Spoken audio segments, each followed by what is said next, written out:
Hey, Mark Davis here, and we're going to talk a little bit about electronics and how to make the most of your electronics.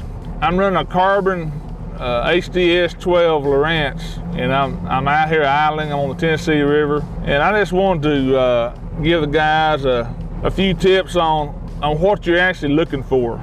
You know, when you're idling around, you can see this brown line is a creek bed, and that creek bed is going to intersect.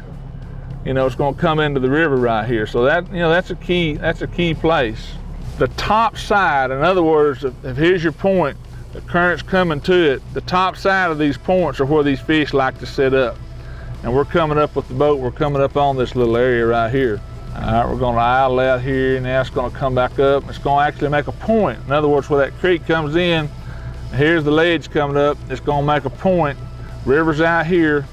There's the little tip of the point. Now watch what happens right here. I'm going to try to run right off the end of it, right into the creek.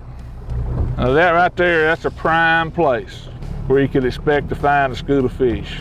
You know, bass, when you're talking about structure, I'm looking for several things. One of the first things I'm looking for is it a hard bottom or soft bottom? I prefer hard bottoms. The Tennessee River, as far as these ledges go, a lot of hard bottom out here is gravel. And then when you get up on top of these ledges, a lot of them, if they're shallow enough, they're all shell, actual mussel shell. So mussels create a hard bottom, which is a good thing. If you look at your return on your screen, and we'll take a look at this here in a second, but I like to split my screen 3 ways if I'm running one unit. So I've got sonar, one screen, down imaging on another screen, and then I like my mapping as well. But on a hard bottom, you're always going to get a good, solid return. And what do I mean by that? The brighter the bottom is, the harder it is.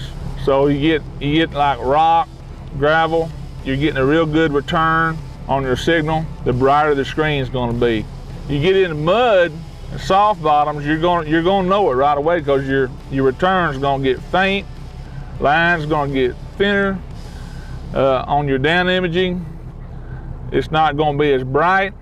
Now, if it's all hard, this bottom out here is basically all hard. If I was to get back off of the river into a creek, you will have more silt, more soft bottom. So finding a little area of structure that's got that hard bottom where everything else is soft is key. So that's one of the things you're looking for. When you're searching for fish with your electronics, you're really looking for 3 things. Deep water access nearby, some type of cover, and more importantly is bait fish. But if you find all those ingredients, you greatly enhance your chances of finding some bass. If you've got food, deep water access, and some type of cover. Now, the cover is probably the least important of the 3, and it depends on the lake. This 1 or 2 stumps can be key. To explain that even further, there's other things that can hold fish, and it can be something that's subtle. And, you know, we rely on mapping, but I'm going to suggest don't rely totally on your mapping to show you every detail that you're looking for. I'll promise you that the best places on any given body of water the map will not show them. You have to find them yourself.